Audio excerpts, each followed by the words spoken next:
फिर ये कहते हैं कि घर में झगड़ा, बहुत मुकदमे। अब तुम उधर चले गए उस तरफ को, तो वहां मुकदमे में उस घेरे में फंस गए। अब वहां से निकल नहीं सकते हो, तो फंसा दिया। दौड़ते रहो, आते रहो, जाते रहो, आते रहो, समय खराब होगा आपका, वहां जाओगे बर्बाद होगा, दिन भर बैठे रहोगे, ऐसे करके खाओगे पियोगे नहीं। ऐसे शाम को कह दिया जाएगा जाओ, 2 महीने में तारीख पड़ गई या 15 दिन में पड़ गई, तो आने का खर्चा, जाने का खर्चा, दिन भर बैठे रहो ऐसे भूखे प्यासे, और मतलब ये घर का काम छोड़ दो तो 1-2 मार झगड़ा, घर घर का झगड़ा, भाइयों का झगड़ा, पड़ोसियों का झगड़ा, इनका झगड़ा, छोटों का बड़ों, ये झगड़ा। फिर ये बीमारी आप मत लगी। फिर ये कहते हैं महाराज हमारे ऊपर बड़ा सरकारी कर्जा हो गया है, हमारी जली हुई जमीन और हमारा जानवर नीलाम चढ़ गए, ये अगर चले गए तो मतलब ये हमारे बच्चे कहाँ, तो क्या करेंगे। ऐसी दुआ आशीर्वाद दे दो कि ये लिखा हुआ मिट जाए। देखिए उनकी बात को समझिए आप, लिखा हुआ मिट जाए, क्या ब्याज और कर्जा सब मिट जाए। ये वैसे कोई बड़ी बात नहीं है, लेकिन ये है किसी किसी के लिए। किसके लिए? जो भक्त होता। अब तुम तो कोई बात मानोगे नहीं, तो तुम्हारी भक्ति किस बात की? जब कोई आप बात नहीं मानेंगे, आदेश का, जो आपको आदेश दिया जाएगा उसको सुनोगे नहीं, समझोगे नहीं, मानोगे नहीं, तो फिर कैसे काम होगा? अगर बच्चा भी घर में लायक है और आदेश का पालन करता है तो माँ बाप प्यार करते हैं, और वो माँ बाप कहते रहे और बच्चा कुछ ना करे तो कौन उसे प्यार करे? ये तो तुम्हारे घर की ही दशा है। तो इतना बड़ा संकट जो आप पर, तो हम उसको ध्यान से सुनते हैं। ऐसा नहीं कि हमने ऐसे ही फेंक दिया, हम तो बहुत दिनों से विचार कर रहे हैं इस बात की। तो मेरी मोटी बात को ध्यान से सुनो। जितने लोग आए हो, तुम हिंदू मुसलमान, छोटे बड़े, अमीर गरीब, इससे हमको कोई मतलब नहीं। कोई जाति हो, हमारी तरफ से कोई जाति नहीं, हमारी तरफ से तो मनुष्य जाति है। इंसान मतलब ये है कि और नहीं।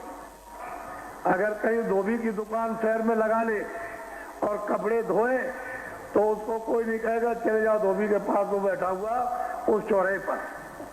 अगर कोई ब्राह्मण नाई का काम करे और सबके बाल बनाए, तो लोग कहेंगे जाओ नाई के पास, जाओ बाल बना लो। तो काम की आपने क्या रखी है? जाति। उसकी जाति नहीं थी, लेकिन काम की जाति। अब नाई है, धोबी है, बढ़ई है, लोहार है, तो ये मास्टर है, तो ये मतलब ये है, तो ये काश्तकार है, इस तरह से नाम रखिए। बाकी जाति कुछ नहीं। आदमी था। अरे भाई जब तुम आए थे, पैदा हुए थे, तब तो तुम्हारा कोई नाम नहीं था, तो नाम तुम्हारा रखवाया गया कि भाई तो एक शकल है, उसका नाम क्या है? कल्लू, रामदीन, ये मोहम्मद नूर, ये नाम रखा गया। तो मतलब ये है कि पहले तो कोई नाम नहीं था। तुम किस जाति के हो? तो कह लगे भाई कोई नहीं। तो जिसके यहाँ रहोगे वो कहोगे भाई उसी जाति के हो। मनुष्य की कोई जाति, मनुष्य है। इसकी जात को ऐसे अपने व्यवस्था के लिए आपने नाम रखा। व्यवस्था के लिए जहाँ दफ्तर नहीं है, दफ्तर खुल गया तो दफ्तर का नाम रख दिया कि इसमें ये काम होता है। अब ये खेती है, आप मतलब एक आप काम करते हो तो ये खेती है, अनाज पैदा करती है, तो नाम रख दिया। वैसे मनुष्य की कोई जाति नहीं है, काम। इसी वो कर्म प्रधान विश्व है, कर्म ही प्रधान। अच्छा उसमें हो बुरा, दो ही काम है। वो मतलब ये है कि उसी से ये टिकाव है। अगर कर्म आपका अच्छा बुरा छूट जाए, पाप और पुण्य, तो यहाँ तुम 1 मिनट नहीं रह सकते हो। फिर यार इसी का ये सब झगड़ा है बंदा में होता। तो मैं आपको दोनों बातें बताऊंगा। एक तो तुम्हारी आत्मा के कल्याण के लिए, क्योंकि सब चाहते हैं कि हमारा आत्म कल्याण हो जाए, और एक शरीर कल्याण, शरीर लाभ के लिए। तो सभी चाहते हैं कि भाई शरीर का लाभ हो जाए, दुख दर्द चला जाए, बीमारी संकट चला जाए, गरीबी लड़ाई झगड़ा चला जाए, उसकी भी आपको दवा दूंगा। आप घबराते क्यों? लेकिन जितने लोग यहाँ पर आए हुए,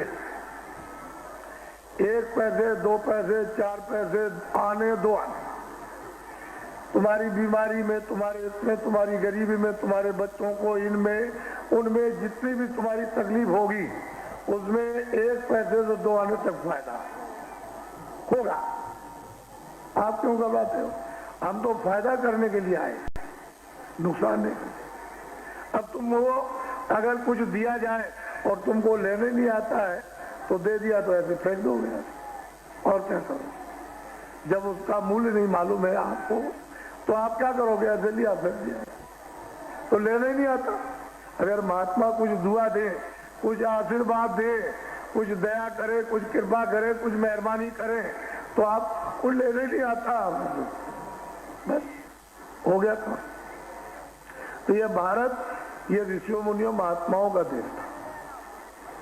इसमें आप मतलब रहते थे, वो सबको बांट के रखते थे। सब लोग मतलब ये है कि स्वस्थ रहते थे, सब लोग प्रेम से रहते थे, मान भी था, सम्मान भी था, मोहब्बत भी था, प्यार भी था, एक दूसरे के सब काम आते थे, फिर सत्कार होता था। कोई भूखा, कोई प्यासा, कोई किसी जात से क्या मतलब मनुष्य होना चाहिए, उसको भी आपके छत्तर छाया में शरण मिलती थी, पेट भरने को भोजन मिल जाता, तन ढकने को कपड़े मिल जाते। तो हमारा भारतवर्ष का जो मानव बड़ा उदार था, उदार था, यानी बहुत उदार। यही उसकी इस धर्म देश में सबसे बड़ी सेवा थी। और अब क्या हो गया? कृपण, सब कुछ होते हुए इतनी भी एक सुई की नोक भी न चली जाए तो फिर आपको बरकत कैसे मिलेगी? जब उदार रहोगे तो बरकत का स्रोत खुला रहेगा, और आप कृपण हो जाओगे तो स्रोत बंद हो जाएगा। मोटी सी बात है, तो आप लोग तो इसको समझते नहीं हो। मैं पहले से जरा सा आपको समझा रहा हूं, अभी तो समय पूरा हुआ नहीं, जब हो जाएगा तो घबराओ नहीं। एक सेठ थे, बहुत दलाल थे। वो सेठ, उनके 4 बच्चे थे। सेठ ने कहा कि देखो, मेरे रहते रहते अगर बच्चों का बंटवारा हो जाए तो हमारे बच्चे सब, हमारे पास धन इतना है, सब खुशहाल हो जाएंगे।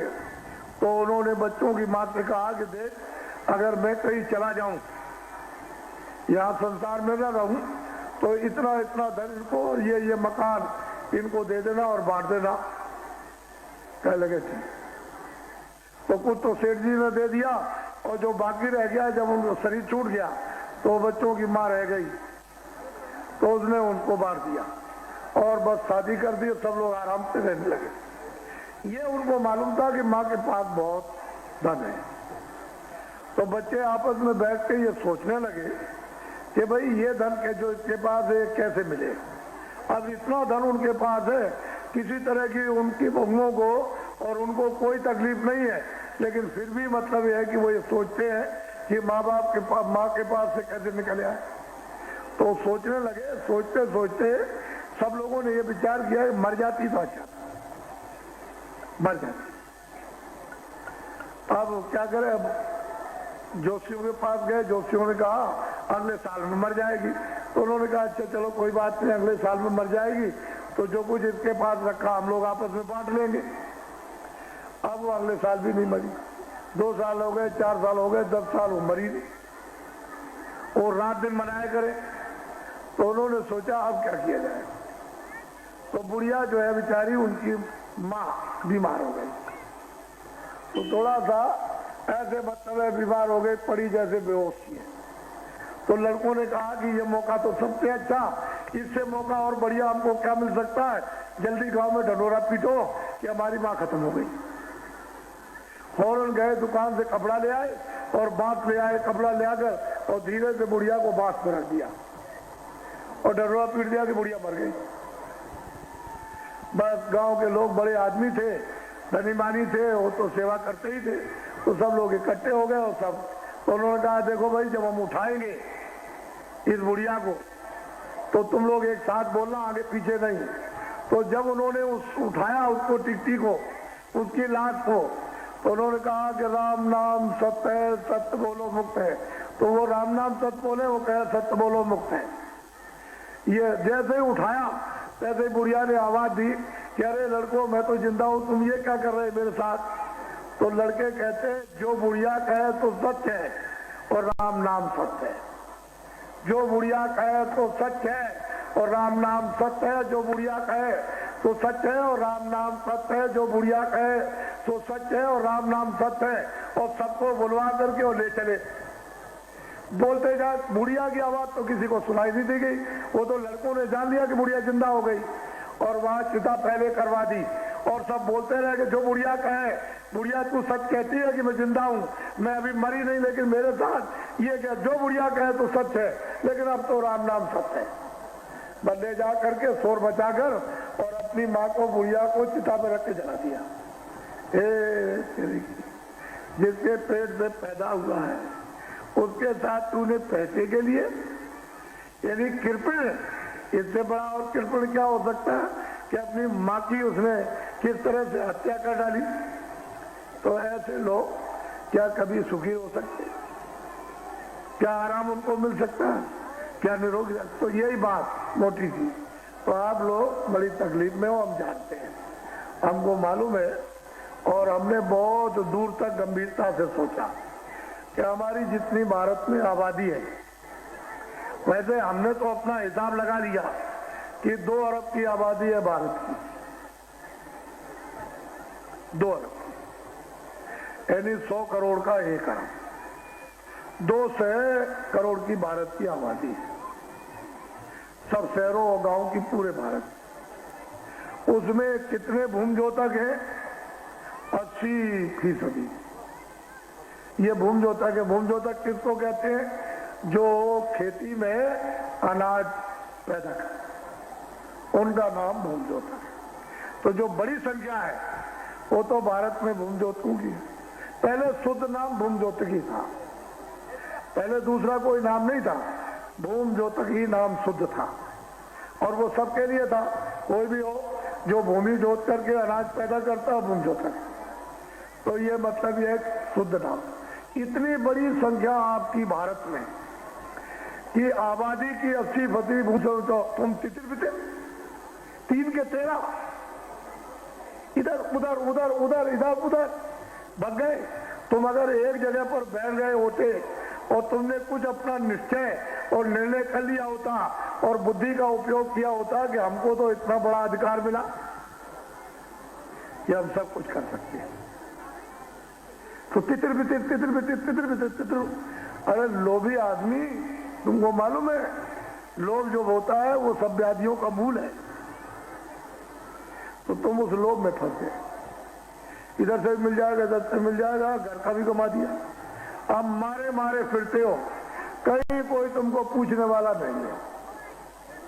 अब ये बताओ भूमि जोत को कि जितना तुम सरकारी कर्जा लेते हो, ट्रैक्टर का लेते हो, कुएं का लेते हो, नाली का लेते हो, बिजली का लेते हो, आप हल का लेते हो, बैल का लेते हो, भैंस का लेते हो, कितना भी कोई भी सरकारी कर्जा, चाहे कोऑपरेटिव बैंक हो, चाहे बैंक हो, चाहे खजाना हो, किसी से भी लेते हो, लेकिन जितना लोन तुम्हारा पास होता है, जैसे 10,000 का लिख के दिया 10,000 पास हो गया, 20,000 लिख के दिया 20,000 पास हो गया, और 2.5 लाख लिख करके दिया 2.5 लाख पास हो गया, तो उसमें से आपको पूरा मिलता है?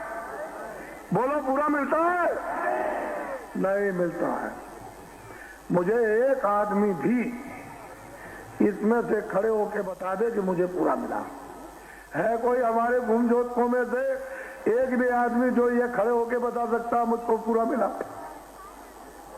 कोई नहीं।